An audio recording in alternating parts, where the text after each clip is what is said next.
Welcome back, occultists, to another video. If you like camping or anything outdoors, stay tuned for this one. Before we start, make sure to like and subscribe for more stories.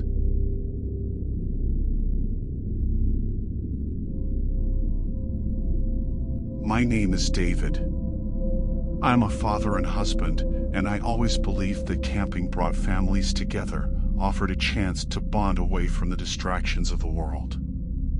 But our last camping trip, in the secluded woods of the north, turned into a horrifying ordeal that still haunts me. It revealed the depravity hidden behind wealth and status, and how survival can hinge on the thinnest thread of chance. We, the Harper family, sought an escape from the city's bustle, a weekend to immerse ourselves in nature's tranquility.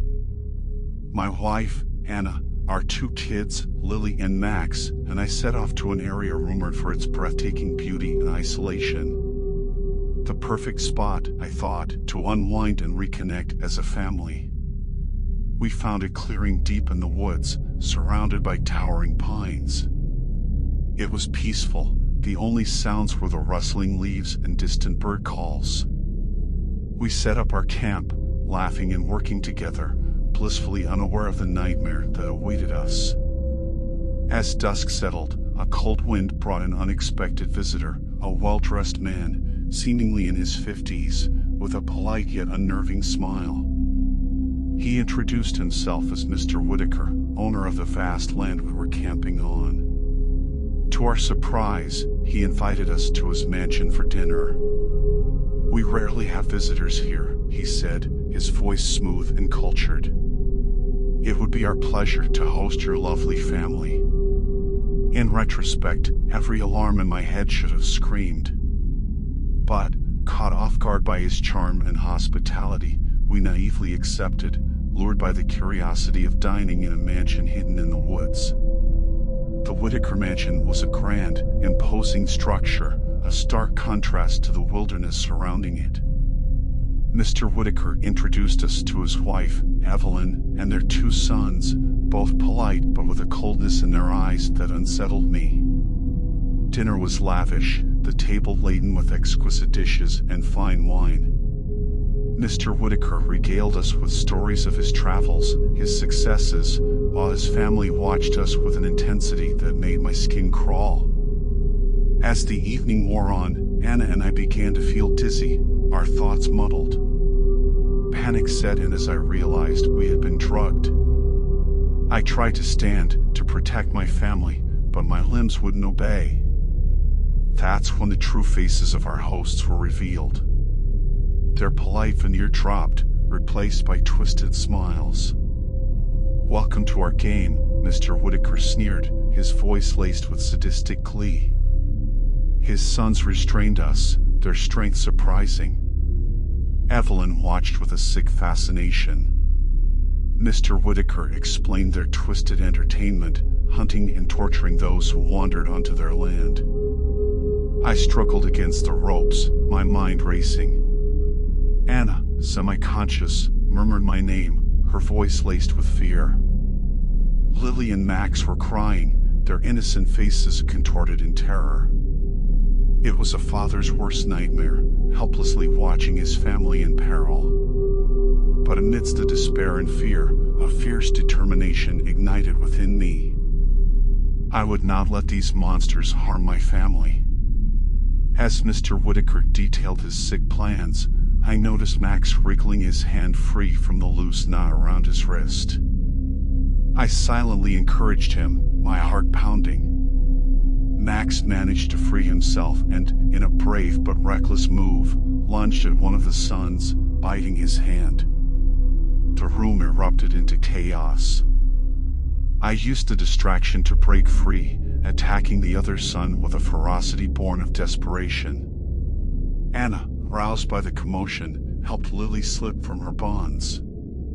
We fought, a desperate struggle against our captors. Mr. Whitaker tried to regain control, but the drug's effect was waning, our survival instincts overpowering its grip. In the mayhem, we made a break for the door, stumbling into the cold night. We didn't stop running, not even when the mansion was a distant shadow behind us. The woods, once a symbol of peace, were now a dark maze, but fear lent speed to our steps. We reached our camp, grabbed the keys, and drove, not caring about the direction, just needing to put as much distance as possible between us and the Whitakers. We reported the incident to the authorities at the first light of dawn. The police launched an investigation, but by the time they reached the mansion, it was empty, the Whitakers gone, as if they were just ghosts of the woods. The aftermath was a blur of statements, media attention, and a slow, painful return to normalcy. The horrors of that night lingered in our minds, a shadow that followed us even in the safety of our home. Anna and I sought therapy for ourselves and the kids. We struggled with nightmares, trust issues, and the constant fear of the world outside. The camping gear was packed away, a reminder of an adventure that turned into a fight for survival. I often wonder about the Whitakers, about how many others might have fallen prey to their game. The thought haunts me, a chilling reminder of the evil that can lurk behind a facade of civility and wealth. As I hold my family close, I realize our escape was more than just luck. It was a testament to our bond, our will to survive. The woods, once a place of solace, now hold a sinister memory, a reminder that sometimes the real monsters are not creatures of the night, but humans who revel in the darkness within.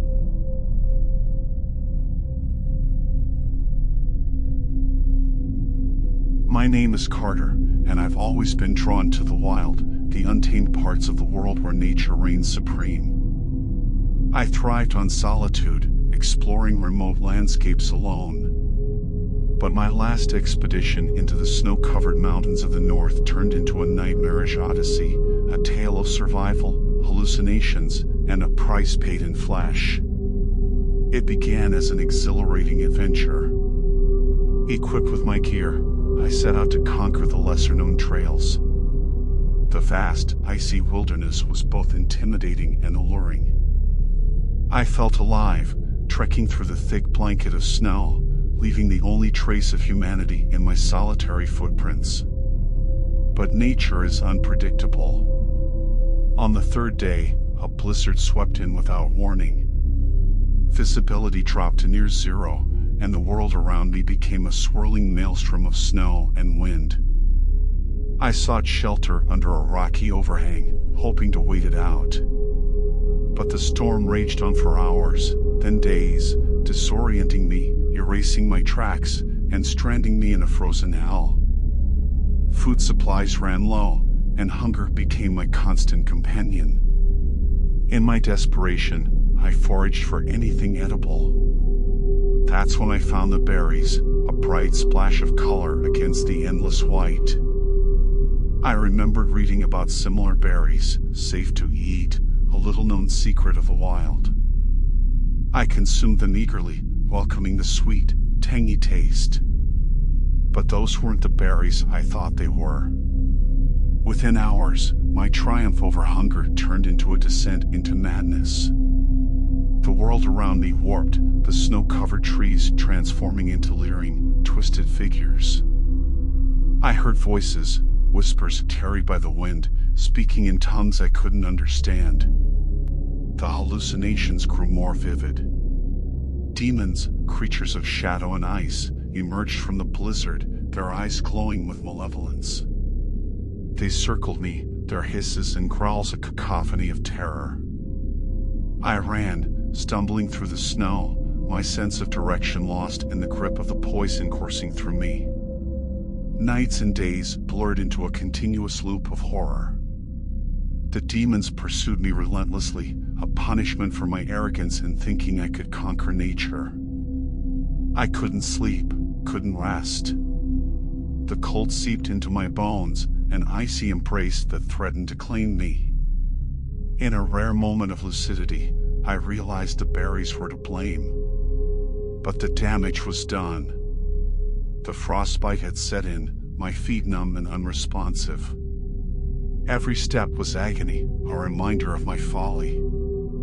I don't know how many days passed before the rescue team found me.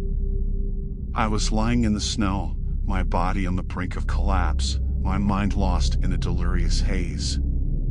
They told me later that I was raving about demons, about shadows that whispered in the storm. The hospital was a blur of white walls and antiseptic smells. The doctors managed to save my life, but not my left foot. The frostbite had done its irreversible work. As I lay in that hospital bed, coming to terms with my new reality, the weight of my ordeal hit me. I had ventured into the wild seeking solace in solitude, only to find a terror that nearly cost me my life. The hallucinations, born from a simple mistake, had been a window into a primal fear I didn't know I harbored. And now, I was paying the price. The road to recovery was long and grueling. The loss of my foot was not just a physical handicap, it was a mental barrier that I struggled to overcome. The wild, once my sanctuary, now felt like a distant, forbidden land. The demons never returned after my rescue, but they didn't need to. They had left their mark on my psyche, a haunting reminder of what lurks beyond the veil of reality, waiting to be unleashed by a simple misstep. I still love the wild, but I respect it more now. I understand the thin line between awe and horror, between the beauty and the peril of nature. My solitary expeditions are a thing of the past. I've learned the hard way that some journeys are meant to be shared, that the weight of our decisions can be heavier than we ever imagined. As I sit here, gazing out of my window at the snow-capped mountains in the distance, a part of me yearns for the trails I once roamed. But another part remembers the cold, the fear, the whispers in the wind, and the demons that danced in the blizzard. And I know that some paths are better left untrodden, some mysteries better left unsolved.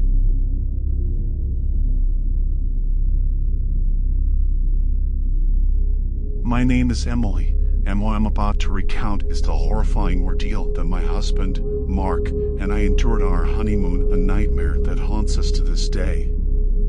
We were supposed to celebrate our love, secluded in nature's embrace. Instead, we found ourselves fighting for our lives in a campsite crawling with cannibals. It was supposed to be perfect. We chose a remote campsite for our honeymoon, away from the chaos of city life. The idea was to connect with nature and each other, to start our married life with an adventure. The campsite was nestled deep in the woods, picturesque and serene. On arrival, it seemed like we had found a slice of paradise. The first day passed in bliss. We set up our tent, went hiking, and as night fell, we sat by the fire, lost in love and the beauty of the wilderness. But as the fire died down, we heard it, distant, eerie singing. It was faint, but unmistakably human. We thought little of it, assuming it was other campers, and retreated to our tent. The next morning, we decided to explore deeper into the woods. As we ventured further, we stumbled upon a clearing. That's when we saw them, a group of people, but there was something deeply unsettling about them. Their clothes were tattered, their eyes wild. But it was what they were doing that stopped us cold. They were feasting, and not on animals. Frozen in horror, we watched as they tore into their grotesque meal with feral intensity. It dawned on us, these were no ordinary campers. They were cannibals, and we had trespassed into their territory. We retreated slowly, trying not to draw attention, but a twig snapped under Mark's foot. They turned, their eyes locking onto us, a predatory glint in their gaze. We ran, panic fueling our strides, their guttural screams echoing behind us. We reached our campsite, packed in frenzied haste, and fled. But the woods were vast, and we were lost, the cannibals' haunting melodies a constant reminder that they were on our trail. As night fell, we hid in a thicket, trying to stay silent. The cold seeped into our bones, fear a constant companion. Every rustle of leaves, every snap of a twig sent jolts of terror through us. We knew we couldn't stay hidden forever. Come dawn, we decided to move, to try and find a way out. But the forest seemed endless, a labyrinth that twisted and turned, leading us in circles. Hunger and exhaustion began to take their toll, our situation growing more desperate with each passing hour. It was on the third day that they found us. We were resting by a stream when they ambushed us. They were upon us before we could react, their faces twisted in malevolent glee. They took us to their camp, a grotesque sight of skulls and bones. The smell of death was overpowering. Tied to a post, we watched in horror as they prepared their fire, their intent clear. I thought of our families, of the life Mark and I were supposed to have together. Tears streamed down my face as I realized we might never see them again. But in that moment of despair, Mark whispered to me, his voice steady despite the fear. "We're not going to die here," he said. "We'll find a way out." As night descended, they began their ritualistic dance around the fire, their attention momentarily diverted from us. Mark managed to free his hands, working at the ropes in the dim light. With a final, desperate tug, he was loose. He quickly untied me, and we made a run for it. The forest was pitch black, the only light the flickering flames of the cannibals' fire. We ran blindly, branches whipping at our faces, the ground uneven beneath our feet.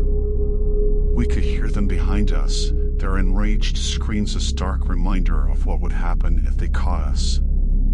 We pushed through the pain, the fear, the exhaustion, driven by the sheer will to survive. And then, we saw it, a light in the distance.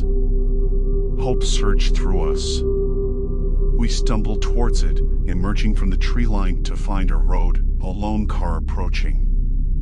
We flagged it down, the driver a local who listened to our story in disbelief. He drove us to the nearest police station, where we told the authorities everything. They mobilized a search team, but when they reached the campsite, the cannibals were gone, vanished into the depths of the forest. The police escorted us back to civilization, to safety. The horror we had experienced seemed surreal, a nightmare that had bled into reality. We returned home, but we were not the same. The trauma of what we had endured lingered. We sought therapy, trying to process the horrors we had survived. Our families enveloped us in love and support, a lifeline in our journey back from the brink. The ordeal made us realize the fragility of life and the depths of human depravity. Our honeymoon in hell was a testament to our survival, to the strength we found in each other in the face of unimaginable terror. We still struggle with the memories, with the nightmares that jolt us awake. But we face them together, hand in hand, a reminder that even in the darkest of times, we are not alone. Our brush with death at the hands of those cannibals changed us forever. It taught us the value of life, of love, and the unbreakable bond that adversity can forge. And as we rebuild our lives, we hold on to each other, grateful for every moment, every breath, for the second chance we were given.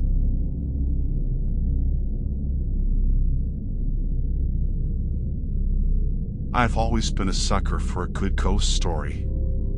So when my college friends suggested a weekend trip to Lake Merrill, infamous for its haunting cries and eerie legends, I was all in. What I didn't know was that some stories are better left untold, and some places unvisited. My name is Lena, and this is a tale of a camping trip that turned into our worst nightmare. It was midsummer when we set out, 5 of us packed into an old van, armed with camping gear and thrill-seeking spirits. The legend of Lake Merrill was a tale passed down for generations. They said at night, you could hear the cries of the lost souls who drowned in the lake, their spirits trapped forever in its murky depths. "We're gonna bust this myth wide open," declared Matt, the de facto leader of our group and a self-proclaimed ghost hunter.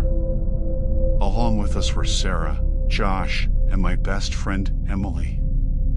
We rented a cabin near the abandoned campsite, close enough to the lake to be part of the legend, but safe, or so we thought. The first night passed uneventfully.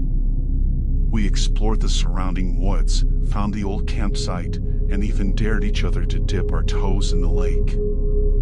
As darkness fell, we gathered around a campfire, sharing stories and laughs. But as the night deepened, the atmosphere shifted. The forest, alive with the sounds of nature during the day, fell eerily silent. Then, it started, soft at first, like whispers carried by the wind, growing into unmistakable wails and sobs. The cries of Lake Merrow. Chilled to the bone, we huddled closer to the fire. "It's just the wind," Josh tried to rationalize, but his voice betrayed his fear. The sounds continued, a mournful lament that seemed to surround us. Uneasy, we retreated to our cabin. Inside, the sense of foreboding grew. Emily, usually the bravest among us, clung to me, her eyes wide with fear.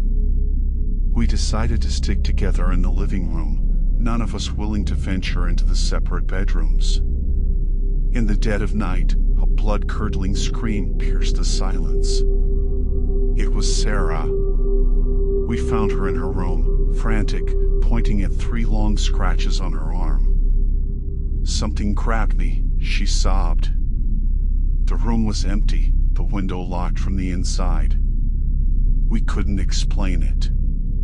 The next day, Matt insisted we explore the lake's edge, convinced it was key to the legend. Reluctantly, we agreed. The lake, under the daylight, seemed less menacing, its waters dark and still. As we walked along the shore, Emily stopped, peering into the water. "Do you see that?" she asked, pointing at a shadow beneath the surface. Before we could stop her, she stepped into the lake, reaching for the shadow. That was the last time we saw Emily. In a blink, she was gone, swallowed by the murky waters. We searched frantically, diving in, calling her name, but it was as if the lake had claimed her. Distraught and panicked, we called the authorities. Divers searched the lake, but there was no sign of Emily, no trace she had ever been there. The police were baffled, their questions unanswerable. We were escorted back to the city, leaving behind the cursed waters of Lake Merrow. The loss of Emily broke something in our group. We drifted apart, each of us dealing with the guilt and trauma in our own way. The cries of Lake Merrow haunted my dreams, a constant reminder of the horror we experienced. Investigations continued, but no answers were found. The legend of Lake Merrow grew darker with our story, a warning to those seeking thrills in cursed places. I returned to Lake Merrow once, years later, a solitary pilgrimage to remember Emily. Standing by the lake, I heard them again, the cries, the whispers. This time, among them, I thought I heard Emily's voice, calling me to join her in the depths. Shaken, I left, knowing that part of me would always be at Lake Merrow, trapped with the lost souls crying in the night. The legend was no longer just a story, it was a chilling reality that had claimed my best friend and left us all scarred. Now, when I hear ghost stories, I don't think of them as just tales. I remember Lake Merrow, the haunting cries, and the night we lost Emily to a legend that was all too real.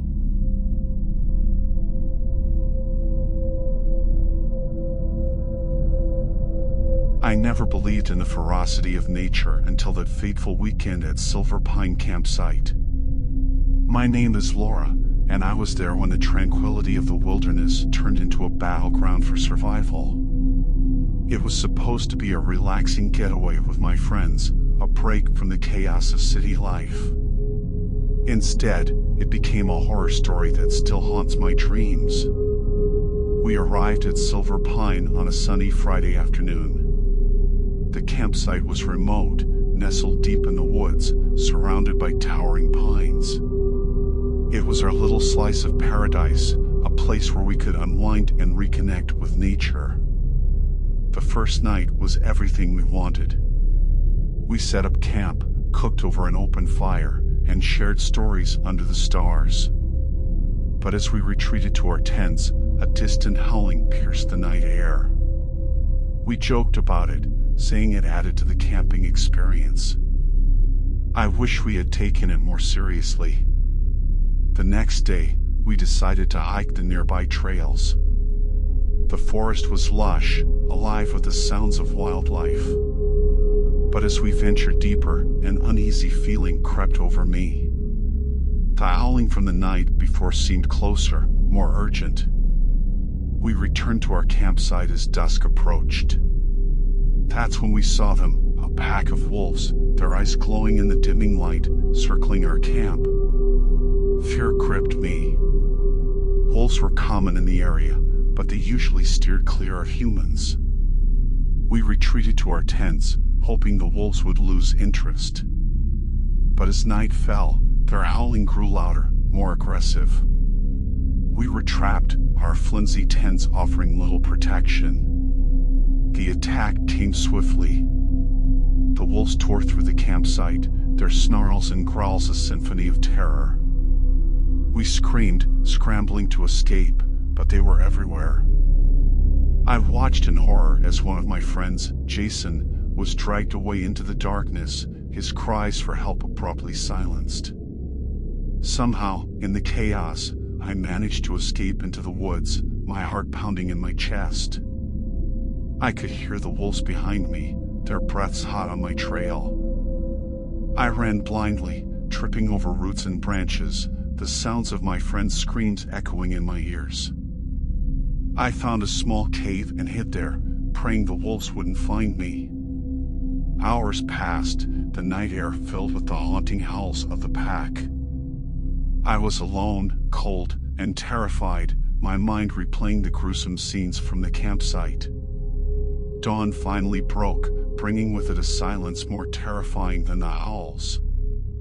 I emerged from my hiding place, trepidation in every step.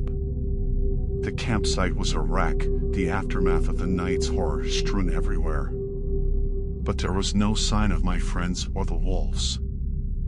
I stumbled through the woods, disoriented and in shock. Eventually, I found a ranger station. The rangers were shocked at my story and immediately organized a search party.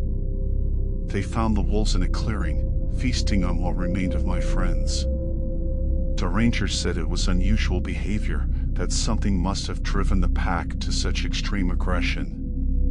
They speculated about disease or territory encroachment, but nothing could explain the ferocity of the attack. I was the sole survivor of that weekend, a weekend that started as a peaceful retreat and ended in a bloodbath. The trauma of those events has left deep scars. The howling of wolves haunts my sleep, a constant reminder of the night nature revealed its darkest side. The authorities closed Silver Pine campsite after the incident. They said it was to prevent further attacks, to keep people safe. But for me, it was a closing chapter of a life I once knew, a life before the howling shadows turned my world into a nightmare. Now, I avoid the wilderness, the thought of camping sending shivers down my spine. I've learned that nature, for all its beauty, harbors horrors beyond comprehension, that beneath the serene facade lies a world ruled by tooth and claw. As I try to rebuild my life in the safety of the city, I often wonder about that pack of wolves. What drove them to attack us? Was it hunger, fear, or something more sinister? The answers elude me, lost in the depths of the forest, along with the joyful laughter of my friends, now just echoes in the howling wind.